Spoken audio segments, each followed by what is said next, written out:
Buenas tardes a todas y a todos. Mi nombre es Andrea Franconi. Hoy tengo el gusto de acompañarlos en un nuevo ciclo de la Asociación Argentina del Derecho del Trabajo y la Seguridad Social sobre la violencia. Y específicamente en la clase de hoy abordaré algunos conceptos básicos para entender de qué hablamos cuando hablamos de la violencia en el mundo del trabajo. La violencia en su condición de fenómeno psicológico, social y cultural está dotado de dilatada historia y extendida difusión. Ha venido experimentando transformaciones tanto en su concepción como en su tratamiento jurídico. En concreto, importa aquí detenerse con obligada brevedad en tres aspectos centrales que serán el qué, el quién y el dónde. Empecemos por el qué. Existiendo múltiples y superpuestas definiciones de violencia o de violencias, cabe preguntarse si el intento por definirla puede redundar en una hipótesis simple. Esto pues, tanto como infinitas son las formas en las que la humanidad puede manifestarse, también pueden ser infinitas las formas de manifestación de la violencia. No obstante ello, y a modo de técnica del derecho del trabajo, resulta de considerable importancia procurar definir sus aspectos principales, puesto que ello permite no solo que el fenómeno se haga visible mediante la identificación de la violencia, sino que principalmente la víctima pueda reconocerse como tal, lo cual constituye el primer paso para la formulación de su denuncia y tratamiento. Bien. Los muchos tipos de violencia distinguibles varían y también sus definiciones según las épocas, los lugares, los medios, las culturas, los ordenamientos legales, las distintas evoluciones sociales y tecnológicas. Pero ya vimos que la violencia es un fenómeno proteico, es decir, cambia la forma en que se manifiesta, en que se ejerce, y esto hace que muchas veces se torne difícil de observar, de identificar, de visualizar. La violencia evoluciona así de visible a invisible, de frontal en viral, de directa en mediada, de real en virtual, de física a psíquica, decía Hahn. La sutileza en su ejercicio no la hace menos dañina. Por ello, su visibilización depende de las modalidades culturales y el avance de las distintas disciplinas científicas van a relevar los efectos perniciosos de ciertos comportamientos que consideramos violentos. Pese a que varias normas, tanto nacionales, regionales e internacionales del trabajo, se referían antes del 2019 a la violencia en el mundo del trabajo, ninguna de ellas lo abordaba de forma integral, solamente lo orientaban a partir de distintos aspectos, de forma tangencial, por lo cual no había sido el tema de la violencia y el acoso el tema central abordado por dichos instrumentos. Sin embargo, aquí sí va a resultar interesante poder ver ¿qué apreciaciones nos daban al respecto? Un primer elemento a tomar será entonces nuestra Constitución Argentina en el artículo 75, inciso 22 y 23, en donde se hacía un reconocimiento significativo al señalar que los legisladores tenían la obligación de legislar y de promover medidas de acción positiva que garantizan la igualdad real de oportunidades y de trato y el pleno goce y ejercicio de los derechos reconocidos por la Constitución, así como por los tratados internacionales.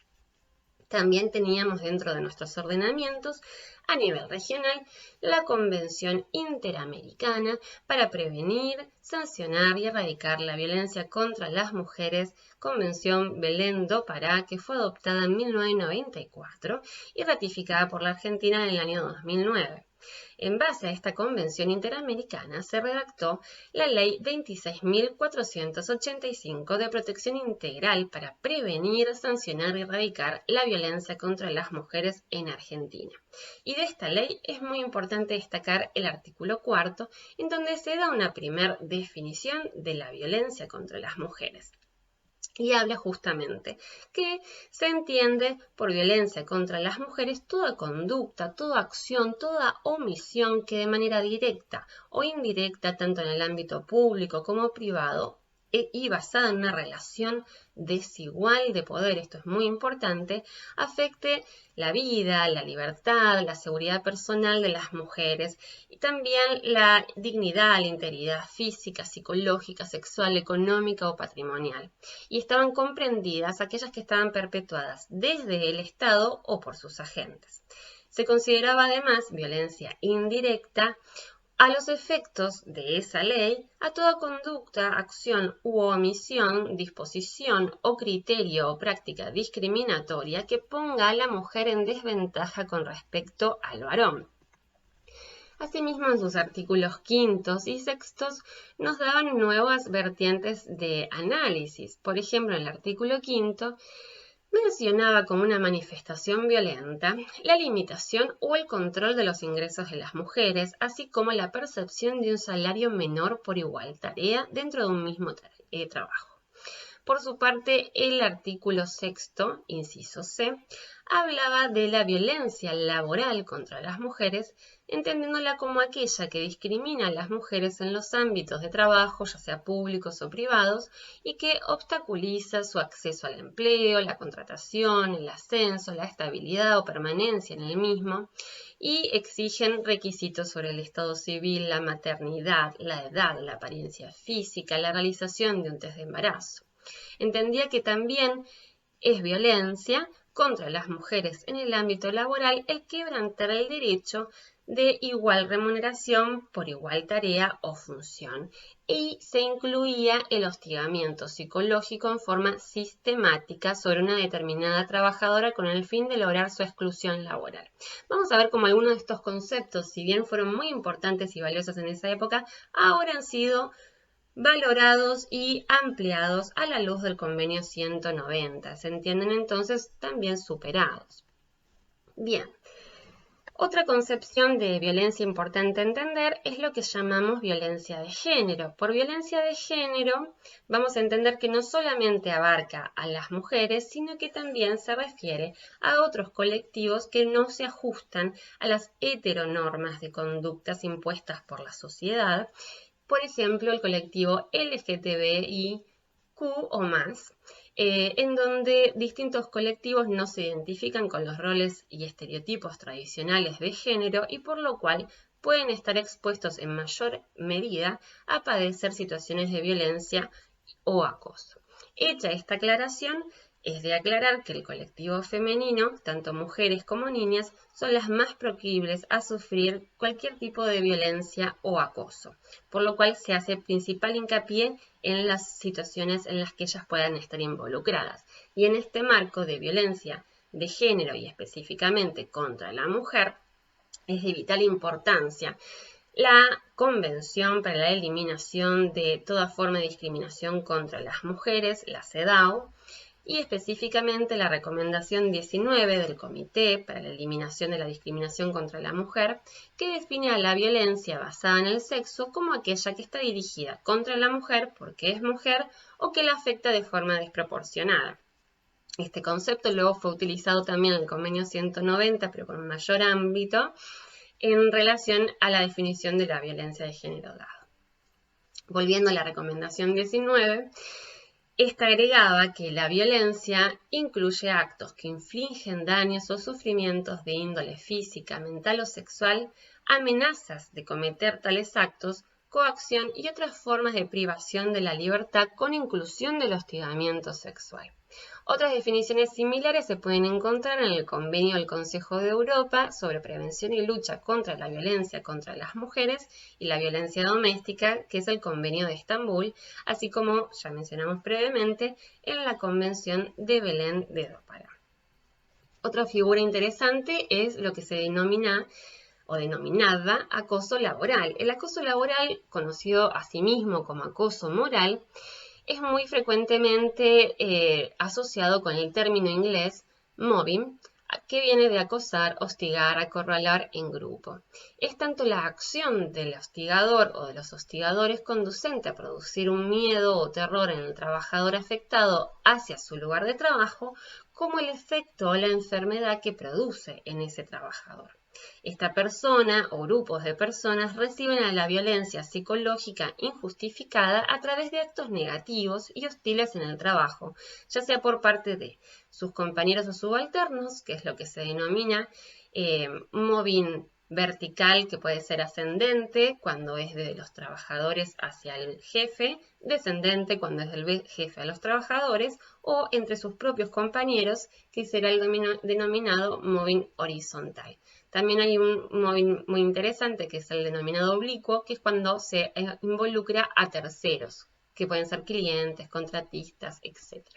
Lo importante de este acoso era el carácter sistemático y recurrente durante un tiempo prolongado que generalmente Lehman, quien fue el creador de este término mobbing, lo acotaba en el plazo de 6 meses. También es muy interesante ver que en último término lo que se pretendía mediante esta figura de hostigamiento, intimidación o perturbación era el abandono del trabajo por parte de la víctima o de las víctimas.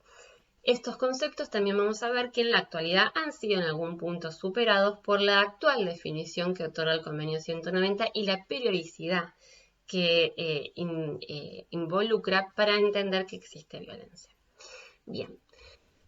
Otra conceptualización interesante es la de la violencia sexual y el acoso sexual. Hay un gran debate sobre si estos son género o especie dentro de lo que es la discriminación, pero lo que interesa al foco de esta conversación es entender de qué se trata para poder identificarla. Entonces podemos considerar que la violencia sexual en el mundo del trabajo es una forma de discriminación sexual agravada que puede combinar elementos de violencia física y psicológica e incluir una diversidad de comportamientos que van desde los comentarios o gestos no deseados, las bromas y el contacto físico breve hasta la agresión sexual. El acoso sexual como una especie dentro de este género o subgénero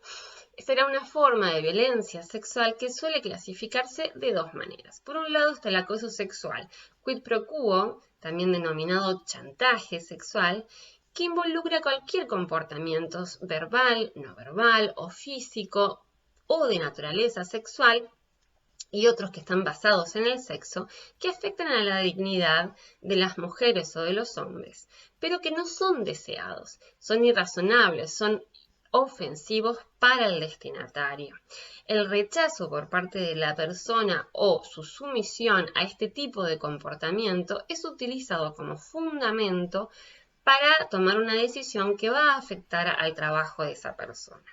Es asimilable entonces al chantaje y al acoso sexual resultante. Bien, la otra modalidad del acoso sexual es el acoso por ambiente de trabajo hostil. Es un comportamiento que crea un entorno laboral de intimidación, hostil o humillante para el destinatario. Según la Comisión de Derechos Humanos de Ontario, el acoso por motivo de género como subespecie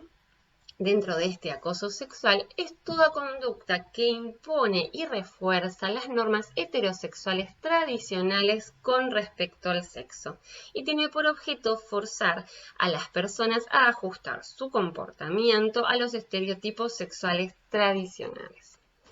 Bien, en cuanto a las definiciones que nos proveía la Organización Internacional del Trabajo hasta el 2019, podíamos contar con la Declaración de Filadelfia en el año 1944, en donde ya se estipulaba que todos los seres humanos, sin distinción de raza, de credo, de sexo y podríamos agregar género, tienen derecho a perseguir su bienestar material y su desarrollo espiritual en condiciones de libertad y dignidad, de seguridad económica y en igualdad de oportunidades. Combatir la violencia estaba incluido en varios convenios de la OIT y vamos a resaltar principalmente aquellos convenios vinculados con el marco promocional para la seguridad y la salud en el trabajo, así como también aquellos que versaban sobre accidentes del trabajo y las enfermedades profesionales. Si bien la violencia o el acoso no se mencionan explícitamente, se proporcionan algunos elementos útiles para cubrir los aspectos conexos de la seguridad y la salud en el trabajo y las enfermedades causadas por la violencia y el acoso en el mundo del trabajo. Por eso van a ser muy importantes.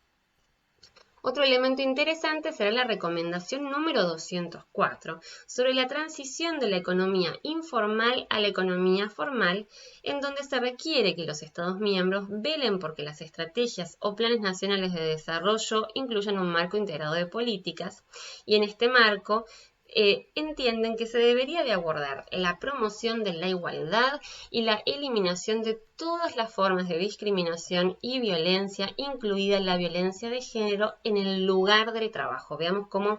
vienen con algunas definiciones mezcladas entre el lugar de trabajo, mundo de trabajo, violencia laboral, que ahora vamos a retomar. Bien.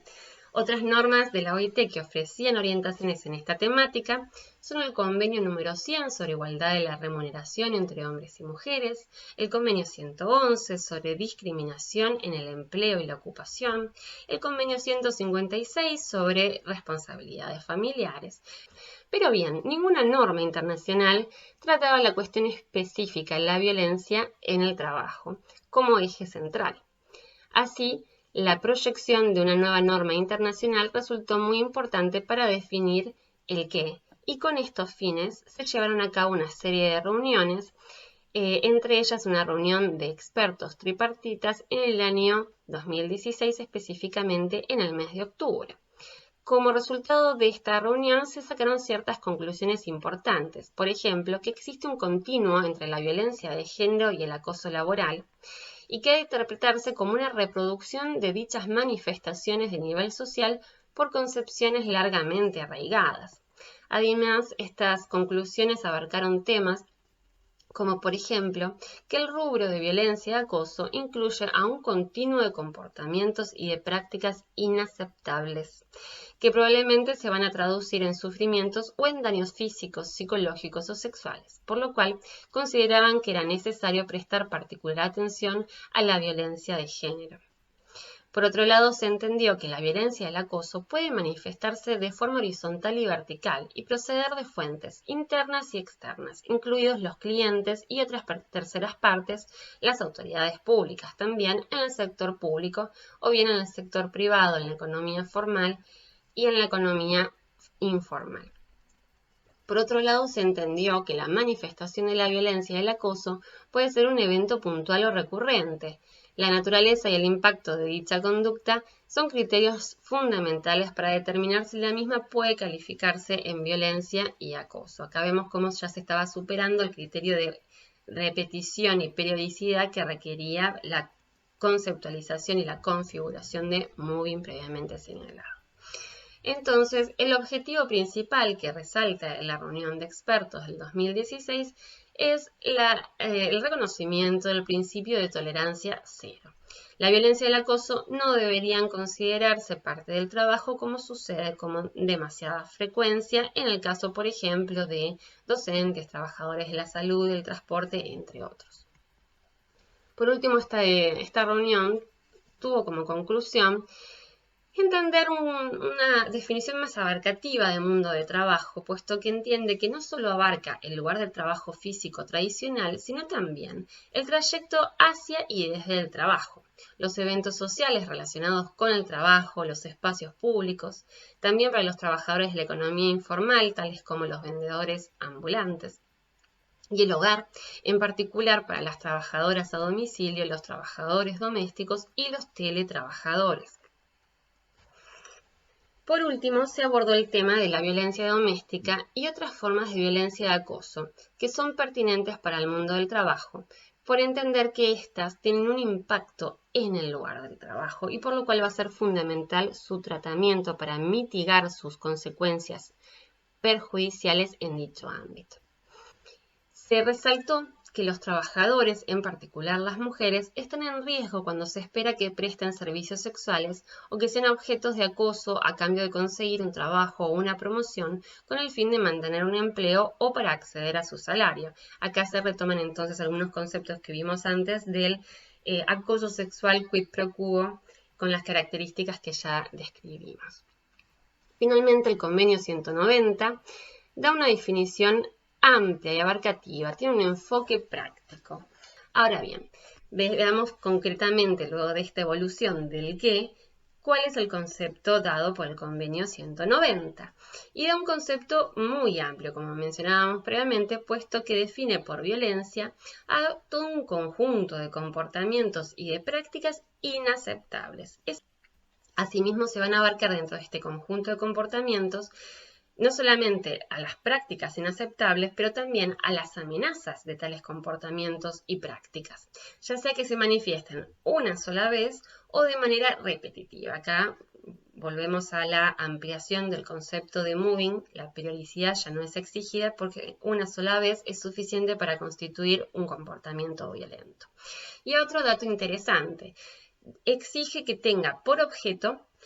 que causen o que sean susceptibles de causar un daño. Es decir, que el daño ya no es un requisito indispensable, puesto que su mera susceptibilidad de producción ya hace que esta situación, comportamiento o práctica sea violento. Y por último, en los tipos de daños, se habla de que el daño puede ser físico, psicológico, sexual y agrega la palabra económico. Por último, se agrega que la violencia y el acoso por razón de género, como subespecie dentro de la violencia, designa a toda aquella que va dirigida contra las personas por razón de su sexo o género o que le afectan de manera desproporcionada a esas personas de un sexo o género determinado. Y esto también incluye el acoso sexual. Acá entonces vemos cómo se retomó la conceptualización que había hecho la recomendación 19 del Comité para la Eliminación de la Discriminación contra la Mujer. En cuanto al quién está protegido, vemos que hay un enfoque humanista, es decir, el convenio va dirigido a todos los trabajadores y a todas las personas en el mundo del trabajo y abarca una gran área de trabajadores asalariados, según las define la legislación y las prácticas nacionales, así como también las personas que trabajan en cualquiera sea su situación contractual. Las personas en formación, incluidos los aprendices, los pasantes, los trabajadores despedidos, los voluntarios, las personas en búsqueda de empleo, los postulantes a un empleo. Y un sujeto muy interesante, no solamente orientado a los trabajadores, sino que también incluye a los individuos que ejercen la autoridad, las funciones o las responsabilidades de un empleador. Como vimos, la visión humanista abarca a todos aquellos envueltos en el mundo del trabajo y la persona, el ser humano que ejerce las funciones de empleador también debe estar resguardado, lo cual hace diferenciar a la persona del empleador de lo que es el empleador como también persona jurídica. Entonces volvemos a ese enfoque humanista que reúne a todas las personas en el mundo del trabajo y también va a abarcar a los sectores público, privado, de la economía formal e informal, así como en las zonas urbanas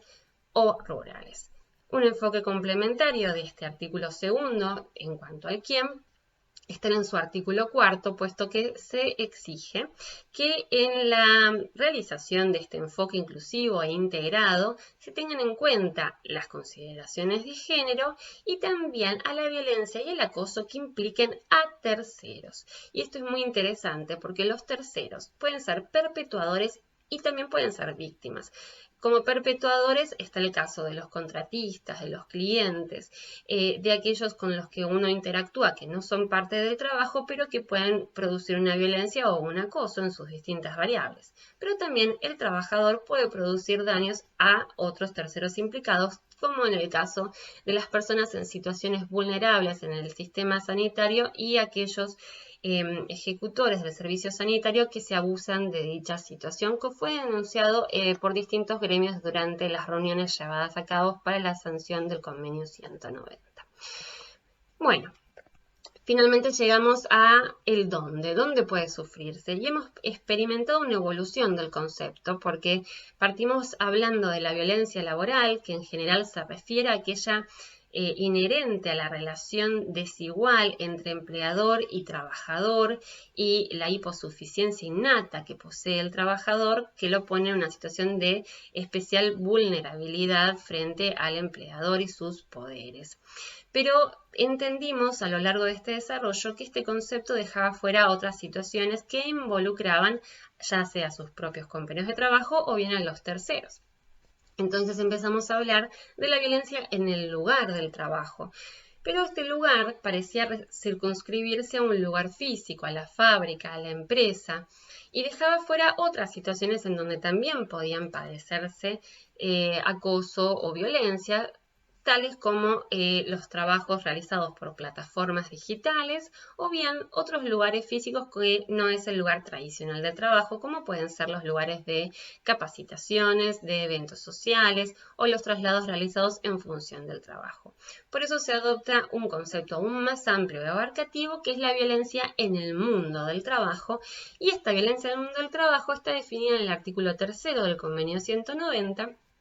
que dice que será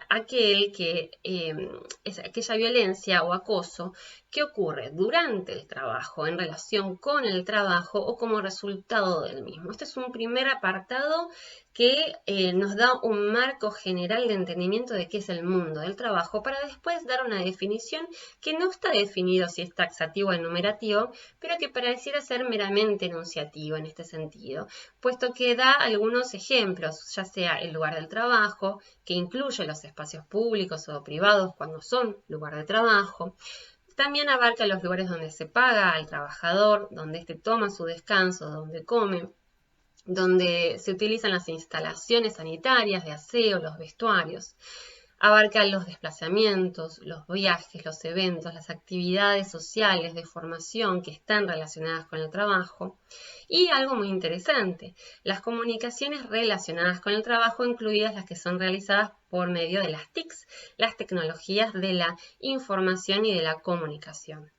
Incluye también el alojamiento que es proporcionado por el empleador, así como los trayectos entre el domicilio y el lugar del trabajo, como bien ya está receptado para el tratamiento de las enfermedades y accidentes profesionales y las coberturas que ha de darse. Así encontramos un enfoque mucho más ampliado y abarcativo de lo que es la violencia en cuanto a objeto, lo que